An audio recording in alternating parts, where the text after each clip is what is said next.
Olá, boa tarde. Em tempo de pandemia, um equipamento de proteção se tornou fundamental, a máscara. Antes, ela era usada somente por profissionais de saúde e agora faz parte da rotina de todo mundo. Em alguns estados e municípios, o uso é obrigatório e quem ignora pode pagar uma multa bem salgada. No Jornal da Justiça de hoje, vamos falar sobre esta obrigatoriedade e outros assuntos. Com autorização da Justiça, a Polícia Civil do Distrito Federal faz operação para combater irregularidades em contratos emergenciais ligados à saúde. Ainda sobre o DF, Justiça libera a abertura escalonada do comércio por causa da pandemia. Previsão estabelecida no último decreto do governo era começar a reabertura na próxima segunda-feira. E você vai ver também suposta interferência na Polícia Federal. Procuradoria-Geral da República e Advocacia-Geral da União se manifestam pela divulgação parcial do vídeo de reunião ministerial. As manifestações foram feitas a pedido do ministro Celso de Mello.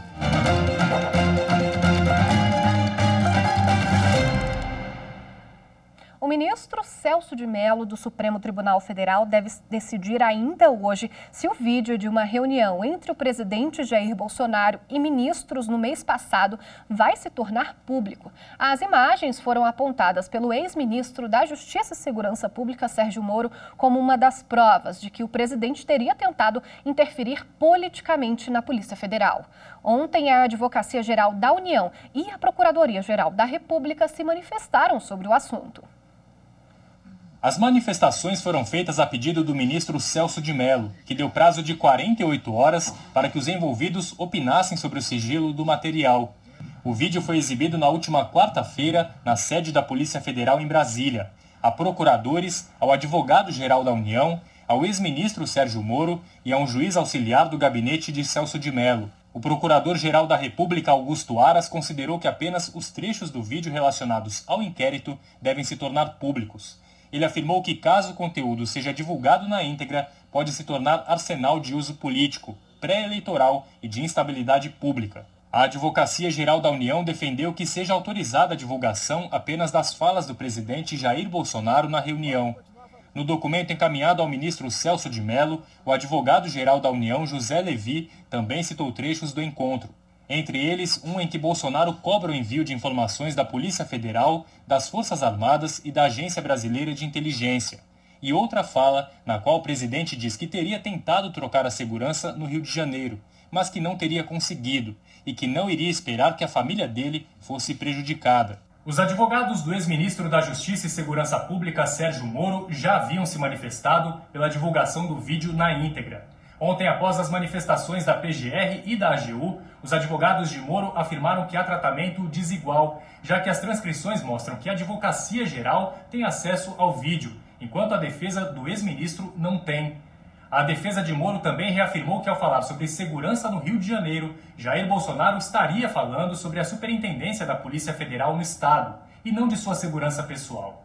O vídeo da reunião ministerial de 22 de abril deste ano foi apontado pelo ex-ministro da Justiça e Segurança Pública, Sérgio Moro, como uma das provas da suposta tentativa de interferência política de Jair Bolsonaro no comando da Polícia Federal. O material entregue pela Presidência da República ainda passa por perícia, para verificar se foram feitas edições no vídeo. Depois que o inquérito for concluído, a Procuradoria-Geral da República vai decidir se denuncia ou não o presidente da República ou o ex-ministro Sérgio Moro. O Supremo recebeu duas ações que pedem a suspensão da medida provisória que isenta agentes públicos de punição por decisões tomadas durante a pandemia do coronavírus. A MP foi editada pelo presidente Jair Bolsonaro ontem. Os partidos Cidadania e Rede Sustentabilidade alegam que o texto abre portas para que governantes cometam irregularidades com a garantia de que não vão ser responsabilizados. Eles dizem ainda que diversos pontos da medida violam a Constituição Federal. O sorteado para ser o relator dos processos no STF é o ministro Luiz Roberto Barroso. Em sessão por videoconferência nesta quinta-feira, o plenário do Supremo Tribunal Federal manteve os prazos eleitorais para eleições deste ano. O PP pedia prorrogação em razão da pandemia. Os ministros do Supremo analisaram na sessão de julgamentos desta quinta-feira uma medida cautelar em ação direta de inconstitucionalidade com pedido de liminar para estender por 30 dias a data limite para as filiações partidárias, mudança de endereço eleitoral e desincompatibilização partidária para quem pretende disputar uma vaga de vereador ou prefeito nas eleições municipais previstas para outubro deste ano. A ministra Rosa Weber negou o pedido à medida cautelar com base no princípio da soberania popular e na previsibilidade das eleições. O advogado da legenda partidária, autora da ação, alegou o impacto na viabilidade da execução dos prazos previstos na lei eleitoral por causa da pandemia da Covid-19. Existe uma razão substantiva que permeia essa ideia de inconstitucionalidade circunstancial, a nosso ver. É de que a interpretação constitucional ela deve dialogar com a realidade e com o contexto fático que visam a conformar. O Procurador-Geral da República defendeu a manutenção dos prazos por entender que, primeiro, o adiamento das eleições pode ser feito por ato próprio do Tribunal Superior Eleitoral. Depois, defendeu que o ato de filiação é apenas uma das fases do processo eleitoral. Por fim, destacou que a concessão da liminar atacaria diversos princípios constitucionais, como da isonomia, da anualidade e previsibilidade. Para preservar o calendário eleitoral, que está adstrito à legalidade e, por sua vez, deve observância ao princípio da anualidade e também à isonomia. A isonomia que aqui não desafiou sequer um dos outros 34 partidos políticos autorizados a ter funcionamento. A relatora, ministra Rosa Weber, manteve a decisão. Negou a liminar por entender que o pedido não se adequa ao Estado democrático de direito e lembrou que a construção da democracia nem sempre se dá em condições adequadas. Em tempos de incerteza, a preservação dos procedimentos estabelecidos de expressão da vontade popular das instituições conformadoras da democracia, não obstante sua falibilidade, pode ser uma das poucas salvaguardas da normalidade. A democracia, de fato, nunca se realiza sob condições perfeitas. É sempre a democracia possível. É sempre vir a ser, no gerúndio. Na democracia, como na vida, o perfeito é inimigo do bom. 9 ministros acompanharam integralmente o voto da relatora Rosa Weber. São prazos legais que cumprem mandamentos constitucionais e, portanto, em linha de princípio, sequer caberia à jurisdição constitucional sobrepor a sua valoração à que já foi manifestada em termos legislativos. Até aqui, como bem lembrado por Sua Excelência a ministra Rosa Weber, em nada compromete ainda o processo eleitoral e é regra, não apenas princípio, realiza princípios, mas cumpre regras que dizem respeito a prazos. O Congresso Nacional e o Tribunal Superior Eleitoral, enquanto durarem as consequências econômicas e sociais da pandemia, no futuro saberão responder à altura das situações emergenciais e temporárias que surjam como entraves ao bom êxito das eleições deste ano. A exceção foi o ministro Marco Aurélio, que decidiu pela extinção da ação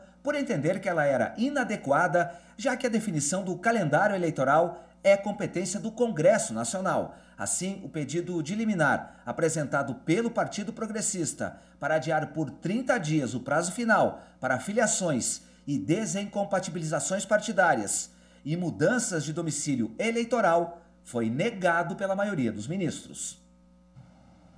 Você vai ver a seguir as consequências para quem sair de casa sem máscara em cidades onde o uso do equipamento de segurança é obrigatório. Direitos iguais, né, para as pessoas serem tratadas sem diferença, né, de modo igual para todos também.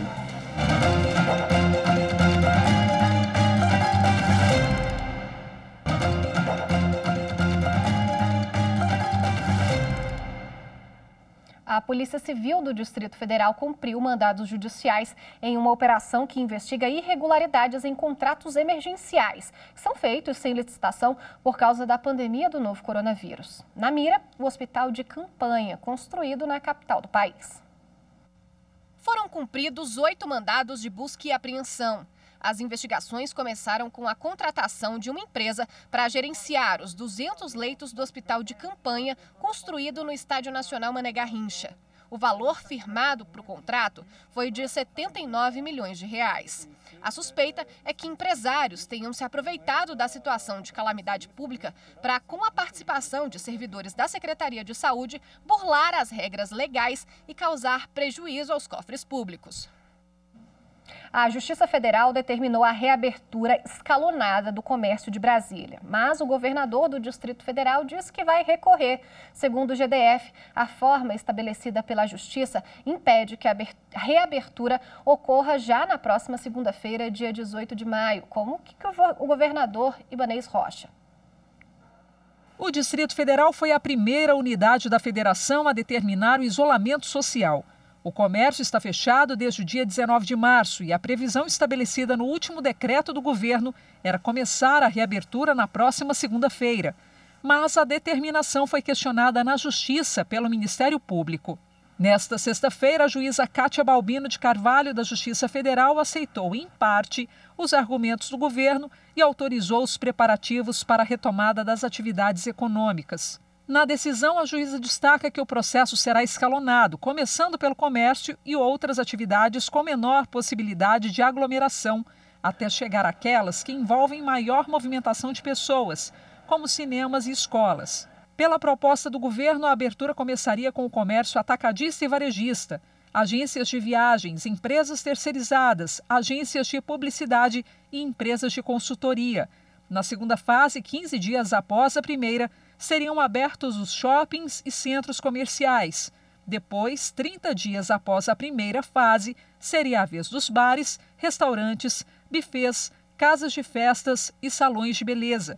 E, por último, 45 dias após o início do processo, viriam as escolas, cinemas, teatros, academias de ginástica, igrejas e feiras livres. A data para o início da reabertura ainda não foi definida e vai depender do governo. Ainda na decisão, a juíza condicionou o processo à apresentação de protocolos sanitários que estabeleçam normas, como o número de funcionários para manter o distanciamento nos estabelecimentos, fornecimento de equipamentos de proteção individual, disponibilização de álcool em gel para empregados e clientes, regras para higienização do ambiente e até mesmo para uso dos banheiros. O Ministério Público do Paraná denunciou um empresário que se recusou a usar máscara em um hipermercado e resultou na morte de uma funcionária. Segundo a denúncia, o homem, sem nenhuma justificativa, não quis usar o equipamento de segurança e entrou em luta corporal com segurança do local. O vigilante disparou 2 vezes, segundo o MP, em legítima defesa. Um deles atingiu a funcionária, que não resistiu. O empresário agora vai responder pelos crimes de homicídio, lesão corporal e infração de medida sanitária. O empresário está preso desde o dia do fato, 28 de abril. O avanço do coronavírus fez os brasileiros adotarem um novo hábito, o uso de máscaras. Sejam de pano ou descartáveis, elas se tornaram indispensáveis para evitar a propagação do coronavírus. Em alguns estados e municípios já virou obrigação. O que era incomum agora se tornou o normal. O uso de máscaras, antes recomendado apenas para infectados e profissionais de saúde, agora é válido para todas as pessoas que estejam na rua, no transporte público, ambientes onde pode ocorrer a contaminação. Um estudo feito na China mostrou que o item evita a propagação de gotículas de saliva com o vírus. Apesar disso, há quem ainda insista em sair de casa sem a máscara, indispensável para combater o coronavírus.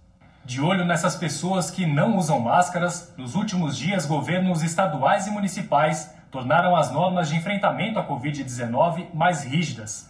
Em diversos locais, o que era recomendação se tornou obrigação e pode gerar multa. Mais de 10 estados já obrigam o uso de máscaras e cobram multa para quem descumprir a regra. Entre eles São Paulo, Santa Catarina, Goiás e Pará. No Distrito Federal, por exemplo, quem for flagrado sem máscara é multado em R$ 2.000. Esta semana, uma mulher que se recusou a usar a proteção para entrar em um supermercado foi levada para a delegacia. Ela assinou um termo de ocorrência e foi liberada. Os municípios também têm poder para definir regras específicas e as multas. É o caso de São Luís, capital do Maranhão, e Fortaleza, capital do Ceará.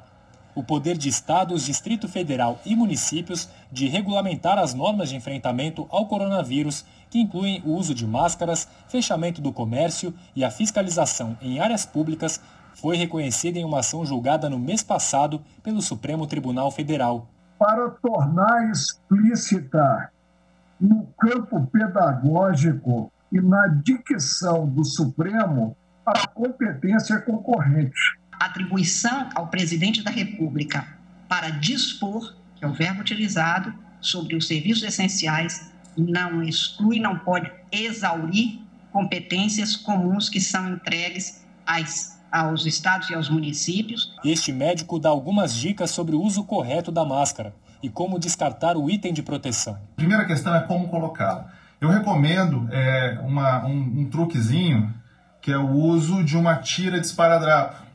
Tá? Você coloca a tira de esparadrapo bem aqui onde fica o nariz. Então a primeira coisa na máscara é você fazer o formato do seu nariz, retire o seu óculos. Mulheres não usem maquiagem para que essas máscaras durem mais, tá? E você não precisa ficar mexendo no rosto. Coloque o seu esparadrapo e comece pelo nariz, tá? Essas máscaras têm essas alças que vão ser colocadas atrás da orelha e você ajusta. O grande questão aqui do esparadrapo é que você não precisa ficar colocando a mão na máscara para arrumar. Muitas vezes a gente vê na rua as pessoas com o nariz para fora, pessoas tirando a máscara para conversar umas com as outras, e isso não faz sentido nenhum, muito pelo contrário, só piora.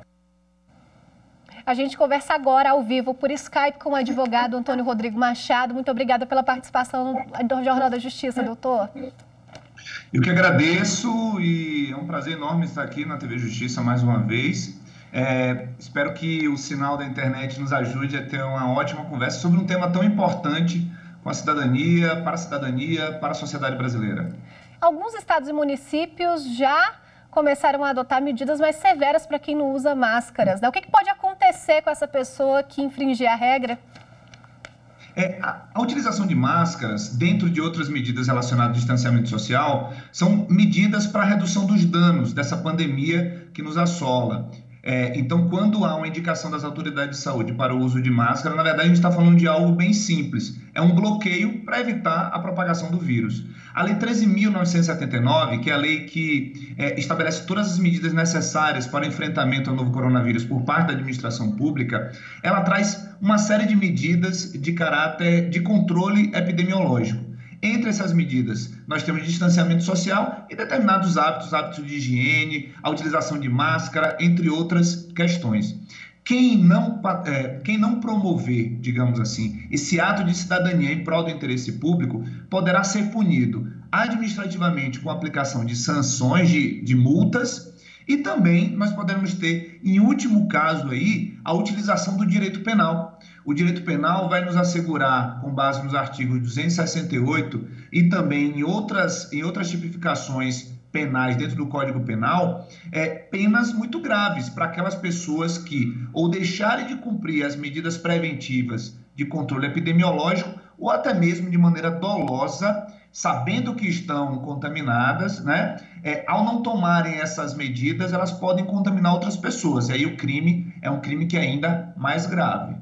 As multas, por exemplo, aqui no Distrito Federal é de R$2.000, pesa no bolso. O Estado ou o município ele pode prever mesmo valores assim severos à população? Na verdade, no Distrito Federal nós não temos uma lei específica para o Distrito Federal destinada a punir, a sancionar aquelas pessoas que infringirem medidas de controle epidemiológico. Então, o governo do Distrito Federal, no seu decreto, um decreto que inclusive ele começa falando de recomendação, mas ele conclui falando sobre a obrigatoriedade.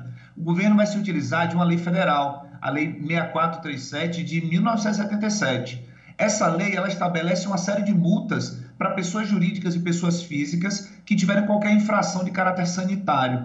A multa ela começa em R$2.000 e a interpretação do governo é que essa será a multa no patamar mínimo para as pessoas físicas. Mas, por exemplo, as empresas que não respeitarem essas medidas de controle epidemiológico, elas poderão ter multas ainda mais graves. Então, se há indicação como medida preventiva de que todas as pessoas que entrarem no estabelecimento usem máscaras, se a empresa permite o uso, aliás, a entrada de pessoas sem a máscara, poderão ser multadas em valores ainda maiores. Algumas pessoas alegam que não têm condições de comprar uma máscara, de fazer uma máscara. O que fazer nesse sentido, né? As pessoas que não têm condições de usar máscara, elas não vão poder ser apenadas. O Distrito Federal tem a obrigatoriedade, e isso fica claro dentro do seu próprio decreto, para o fornecimento desses instrumentos de controle epidemiológico. Se a pessoa demonstra que não tem condições financeiras para a utilização da máscara, muito menos condições ela terá para pagar a multa. Então, o governo precisa ter uma disposição desses objetos para toda a população para que ele possa punir. O que não dá é para alguém de classe média, alguém de classe alta, dizer que não tem condições de comprar máscara e fazer disso uma justificativa para não ser apenado. Isso não vai acontecer, isso não vai ocorrer. A obrigatoriedade é de que todos usem a máscara. Isso é a supremacia do interesse público sobre o privado. Ótimo, doutor Antônio Rodrigo Machado, muito obrigada pela participação aqui no Jornal da Justiça. Eu que agradeço sempre e espero que todas as pessoas possam contribuir com toda a nossa sociedade através do uso de máscaras também. Ótimo. A trabalhadora consegue na justiça o direito de receber em dobro o pagamento das férias. Eu explico por quê no próximo bloco. É tratar as pessoas como elas devem e merecem ser tratadas, respeitando aí a condição e a característica de vida de cada pessoa. Acho que é por aí.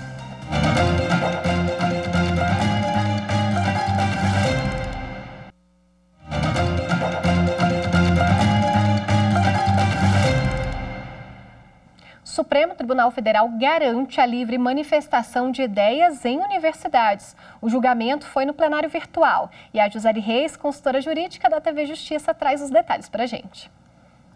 O plenário virtual julgou procedente uma arguição de descumprimento de preceito fundamental que trata sobre a liberdade de manifestação do pensamento em universidades. Essa ação ela foi ajuizada pela Procuradoria-Geral da República contra a decisão de alguns juízes eleitorais que acabaram culminando com a busca e apreensão de materiais e panfletos de conteúdo eleitoral em universidades públicas federais e estaduais. De acordo com a ministra Carmen Lúcia, ela já havia inclusive determinado a suspensão dessas decisões, inclusive essa decisão já foi confirmada pelo plenário, e na sessão do plenário virtual que finalizou ontem, ela teve a oportunidade de ser acompanhada por todos os demais ministros do STF, entendendo que a liberdade de manifestação do pensamento é um direito fundamental previsto na Constituição Federal, principalmente nas universidades, em que não é possível amordaçar os professores e silenciar os alunos. A ministra Carmen Lúcia entende que a liberdade de manifestação do pensamento, ela é inclusive fundamento para o exercício de todos os demais direitos fundamentais. Com a decisão da ministra, foram declarados nulas todas as decisões dos juízes eleitorais e também foi dada interpretação conforme a lei das eleições, no sentido de que não é cabível qualquer interpretação que venha limitar a livre manifestação do pensamento dentro das universidades. Ou seja, não pode a lei das eleições fundamentar a entrada de agentes públicos dentro das universidades para impedir debates, interromper aulas ou qualquer outro tipo de manifestação de apreço ou reprovação por algum tipo de candidato. A ministra também destacou que o ambiente universitário ele tem a garantia da autonomia. Então, além do desrespeito ao direito da liberdade de expressão, houve também desrespeito à autonomia das universidades previstos no texto constitucional. A empregada de uma creche no interior de São Paulo vai receber em dobro o pagamento de férias. O caso foi julgado pela terceira turma do Tribunal Superior do Trabalho. O Pablo Lemos tem as informações. A empregada trabalhava como monitora de uma creche no município de Álvares Machado, interior de São Paulo. Na ação, ela disse que o valor das férias só foi pago após o retorno dela ao trabalho. Com isso, ela recorreu à justiça.